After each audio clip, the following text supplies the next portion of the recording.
어머니와 제가 오두막 지하실에서 노숙자를 발견했을 때의 이야기를 공유하겠습니다. 이것은 올해 2021년 2월의 일입니다.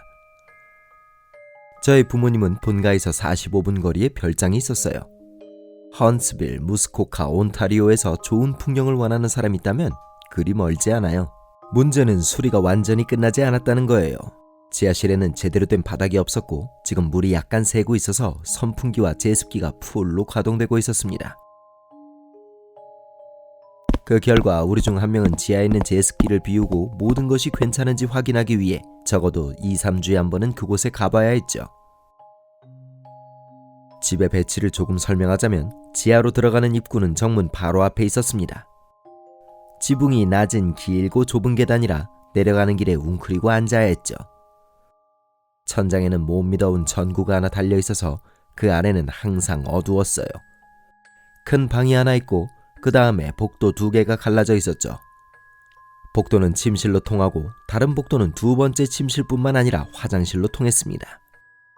이 모든 것들은 완전히 미완성인 상태였고 조명도 없었습니다. 두 번째 복도는 훨씬 더 길었고 방들 역시 지하실 뒤쪽 구석에 있어 완전히 어두웠어요. 다시 말해 섬뜩해 보였죠. 좋아요. 그럼 좋은 부분으로 넘어가죠. 모든 공사가 끝난 날이에요. 엄마와 저는 제습기를 비우고 점심을 먹고 쓰레기를 치우기 위해 그곳으로 가고 있었어요. 우리가 별장을 확인한 지 거의 3주가 지났습니다. 우리는 미리 맥도날드에 들러서 각각 필레 OPC 콤보를 샀습니다. 우린 별장에 들어가서 음식물을 테이블에 놓고 난방을 켰습니다. 제일 먼저 해야 할 일은 아래층으로 내려가서 물을 틀고 제습기를 점검하는 것이었습니다. 물을 틀어보고 제습기로 가서 물이 거의 없다는 것을 알게 되었답니다. 가동한 지 며칠밖에 안 된 것 같았어요. 바닥에는 아직 습기가 남아있었지만 제습기는 이상하게도 비어있었어요. 엄마와 저는 위층으로 올라가는데 엄마는 아빠에게 문자를 보내기 위해 핸드폰을 들고 최근에 제습기를 비우려 들렀었는지 물어봤는데 아니라고 하더군요. 엄마와 전 가습기가 왜 텅 빈 것인지 어리둥절했지만 저희 집에 누군가가 있을 줄은 몰랐습니다. 음식을 데운 후 우린 둘 다 테이블에 앉아서 TV를 켰습니다. 식사 후 5분 정도 지났을 때 아래층에서 엄청난 쾅 하는 소리가 들렸어요. 마치 누군가가 발가락을 찬장이나 뭐 그런 것에 심하게 박은 것처럼요. 우린 깜짝 놀란 표정으로 서로를 쳐다봤습니다. TV는 여전히 조용하게 재생되고 있었죠. 그리고 나서 우리는 최악의 소리를 들었어요. 아래층에서 작은 삐걱거리는 소리가 들렸는데 그것은 틀림없는 인간의 목소리였습니다. 엄마는 제게 사람 소리니? 라고 속삭이고 저는 웃으며 고개를 끄덕였습니다. 비록 그 순간 이상하다고 생각했지만 저는 무슨 이유에선지 심각하게 받아들이지 않았어요. 돌이켜보면 그 상황은 꽤 심각했고 매우 위험한 사람일 수도 있었습니다. 저는 그냥 엄마에게 자켓 챙겨서 차 쪽으로 가서 경찰을 부르자고 말했어요. 우리는 짐을 챙겨 가는 길에 부엌 칼을 잡았습니다. 기억하시겠지만 지하로 들어가는 입구는 집 정문 바로 맞은편에 있어요.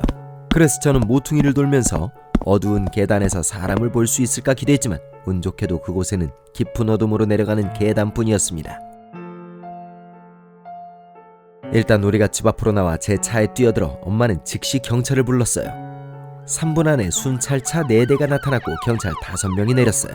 우리는 그들에게 무슨 일이 일어났는지 말했고 그들은 출입구로 향했습니다. 문이 열리기 전 그들은 아마도 10분 동안 집 안에 있었습니다. 경찰 2명이 걸어나가더니 쾅쾅 세 번째 경찰이 길고 검은 머리와 펑퍼짐한 안경을 쓴 작고 통통한 남자를 데리고 나왔습니다. 그들은 그에게 수갑을 채운 채 현관 계단으로 내리고 나왔고 또 다른 경찰은 그의 소지품처럼 보이는 가방을 가지고 나왔습니다. 우린 조금 더 높은 거리에 서 있는 우리 차 안에 있었고 오두막집 입구에서 멀리 바라봤지만 엄마는 그가 진입로에 올라서자마자 돌아서 버렸습니다. 그녀는 모든 상황이 그녀에게 꽤 불편했기 때문에 그를 쳐다보고 싶지 않아 했습니다. 경찰은 그를 순찰차 중 한 대의 뒤에 싣고 그를 데려갔습니다. 한 경찰이 와서 엄마와 상황에 대해 잠시 이야기를 나누었고 결국 제 부모님은 모든 것이 다 끝났을 때 그 남자를 기소하지 않기로 결정하셨어요. 그는 위층에 적당한 침대가 있었음에도 불구하고 작은 롤아웃 매트리스를 깔고 차가운 시멘트 바닥에서 자고 있었다고 합니다. 이것은 그가 미완성된 침실의 뒷복도를 한참 동안이나 내려갔었다는 것을 알 수 있겠죠. 우리는 아마 제습기를 비우고 뜨거운 물을 틀어놓기 위해 여러 번 아래층으로 내려갔을 것이고, 그는 그때 침실 중 한 곳에서 15피트 정도 떨어진 곳에 있었다는 말입니다. 저는 그가 나쁜 사람은 아닐 것이라고 생각했고, 개인적으로 그가 제습기를 비워준 것에 대해 조금 감사합니다. 우리는 그가 그곳에서 쪼그려 앉은 상태로 변사체가 되지 않은 것이 행운이라고 생각합니다.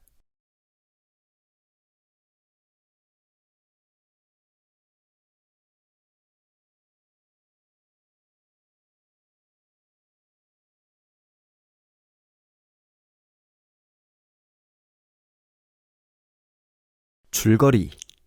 아버지와 저는 독일에 있는 다가구 주택에서 함께 살고 있습니다. 저희 아빠는 심각한 폐질환이 있어서 그의 폐는 많은 가래로 가득 차 있었습니다. 가득 찬 가래들이 폐를 제대로 작동하지 못하게 하기 때문에 숨을 쉴 수 없이 2에서 3주에 한 번씩 구급차에 실려가는 것은 지극히 정상적이었어요. 지난주가 바로 그때였죠. 그는 숨을 쉴 수 없었고 전 구급차를 불러 아버지는 가까운 병원으로 이송되었습니다. 지난 6개월 동안 이러한 일이 10번 이상 있었기 때문에 저에게는 놀라운 일은 아니었죠. 그래서 화요일에 병원에 데리러 다녀온 후에 잠자리에 들었고, 다음날 아침에 출근을 하고 나서 그가 적어도 이틀 동안 더 머물러야 한다는 문자를 받았습니다. 수요일 저녁에 퇴근하고 로그 컴퍼니 경기를 하고 있는데 갑자기 누군가 초인종을 눌렀습니다. 올 사람이 없었기 때문에 이상한 일이었죠. 저는 문으로 걸어가서 대문을 열기 위해 버튼을 누르기 직전 분명 제가 듣기에는 문 바로 앞에서 한 명 이상의 목소리가 들려왔어요. 누군가가 정문을 지나쳤죠. 이상한 일이었어요. 저는 독일어로 안녕하세요? 라고 물었습니다. 정적이 흐르더니 아버지 목소리 같으면서도 아닌 것 같은 목소리의 사람이 미카, 나야. 열쇠를 잊어버렸어. 문 열어. 라고 대답했어요. 잠깐만. 라고 생각했습니다. 아버지는 저를 미카라고 부르지 않아요. 오직 미치라고 불렀죠. 그리고 그 목소리에는 뭔가 비꼬는 어조가 있었죠. 믿기지 않았어요. 저는 아버지의 전화로 전화를 걸었습니다.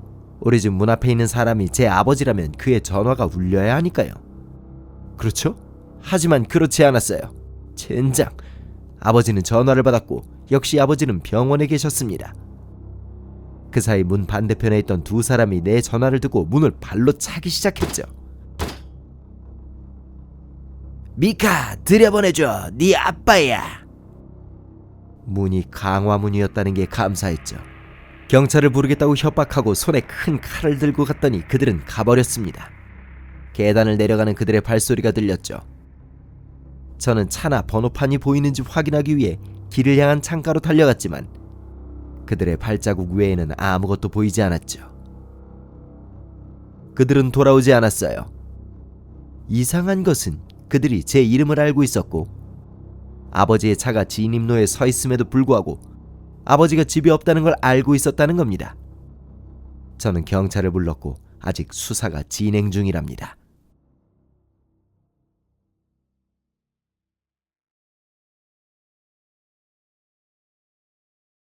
이 이야기는 제가 고등학교 3학년, 여전히 엄마와 함께 살고 있었을 때의 일입니다.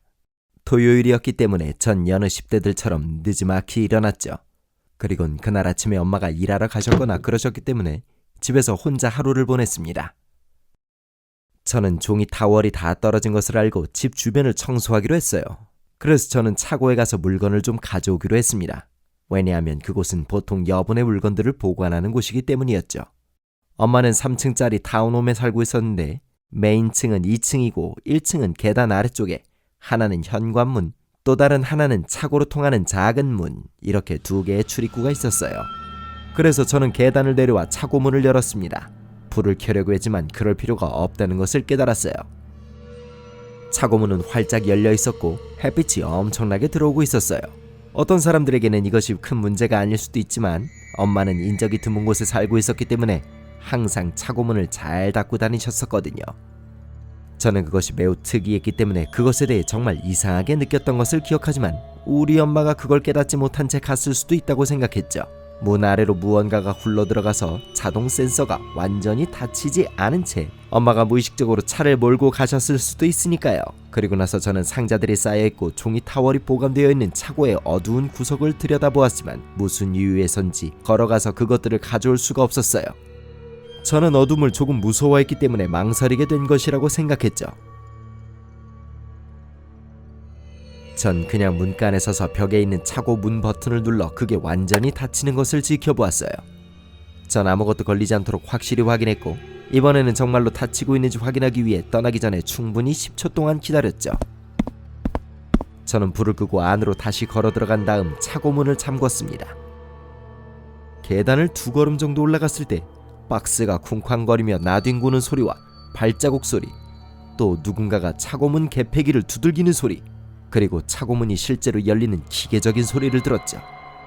저는 나머지 계단을 올라가서 꼭대기 층계참에 20분 정도 서 있었고 완전히 떨고 있었습니다. 엄마가 집에 도착해 왜 차고문이 열려있냐고 물으시고 나서야 다시 내려갈 수 있었죠. 어머니의 차와 구석에 있는 상자 외에 차고는 완전히 비어 있었습니다. 보통 집을 위해 여분의 물건들을 보관하는 곳이죠. 전 그 상자들이 넘어진 것을 보고 엄마에게 상황을 설명해야 했습니다. 아빠가 차고의 어두운 구석에는 들어가지 말라고 해서 정말 다행이었죠. 차고 안으로 몰래 기어 들어왔던 당신, 제발 꺼져줘.